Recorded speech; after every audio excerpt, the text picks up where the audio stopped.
আসসালামু আলাইকুম আরহামতুল্লাহ। সুপ্রিয় মুসলিম বিশ্ব মানবতা, আমাদের এই সুন্দর শস্য শ্যামলা সবুজ নদীমাতৃক শান্তির আবহাওয়ায় জীবনযাপন করে চলেছি আল্লাহর দান ও দয়ায়।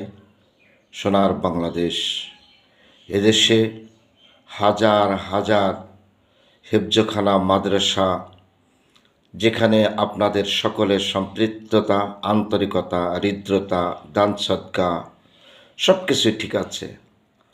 অনুরোধ একটাই, যদি কোনো হেফজখানা যদি সহি কারি সাহেব না থাকে, সহি শুদ্ধ শিক্ষার ব্যবস্থা না থাকে, যেই হাফেজ সাহেব নিজে কোনো সহি কারির মাধ্যমে শেখে নাই, শুধু হেফজ করেছে, মুখস্থ করেছে, এমন হাফেজ সাহেব যদি হয়, তাহলে ওই ব্যক্তির নিজের যদি শিক্ষা অশুদ্ধ থাকে, যত ছেলে মেয়েকে শিক্ষা দিবে সকলের মধ্যে অশুদ্ধর রেশ পৌঁছাতেই থাকবে। যার কারণে কমিটি, কর্তৃপক্ষ, আয়োজক যারা সওয়াবের জন্য করেছেন, অশুদ্ধ তেলাওয়াতে নামাজ হয় না, অশুদ্ধ তেলাওয়াতে আল্লাহ খুশি হয় না, অশুদ্ধ তেলাওয়াতে কোরআন আল্লাহর কাছে লানত অভিশাপ বরদোয়া করে। তাই যেখানে সহিশুদ্ধ শিক্ষার ব্যবস্থা আছে সেখানে সহযোগিতা যোগান, সমর্থন দিন।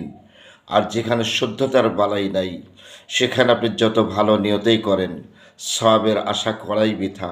অর্থাৎ সহিশুদ্ধ কোরআন তেলাওয়াতের বিকল্প কোনো ব্যবস্থা নেই। তাই হিফজখানা করলেই সওয়াব হয় এমনটি নয়, দেখতে হবে এখানে সহিশুদ্ধ শিক্ষা, এখানে অভিজ্ঞ দক্ষ কারি সাহেবের মাধ্যমে শিক্ষা নিশ্চিত আছে কিনা, এখানে যদি মস্ক ঠিক থাকে, যদি এখানে মক্তব সহিকারের মাধ্যমে যদি তাজবিদ সহকারে শেখানো হয়, সঠিক আছে, অন্যথায় আবেগে পূরণ হয় না। আমরা যে কোনো হেফজখানা, হাফেজ সাহেব, কোরআন শিক্ষা, এটা আকাশচম্বী সম্মান শ্রদ্ধা মাথায় রেখে বলছি যে হেফজখানা শুধু করলেই হবে না, দেখতে হবে সহি কারি সাহেব আছে কিনা, সহিশুদ্ধ শিক্ষা নিশ্চিত হচ্ছে কিনা, তবেই সওয়াব, না হলে গুনাহ।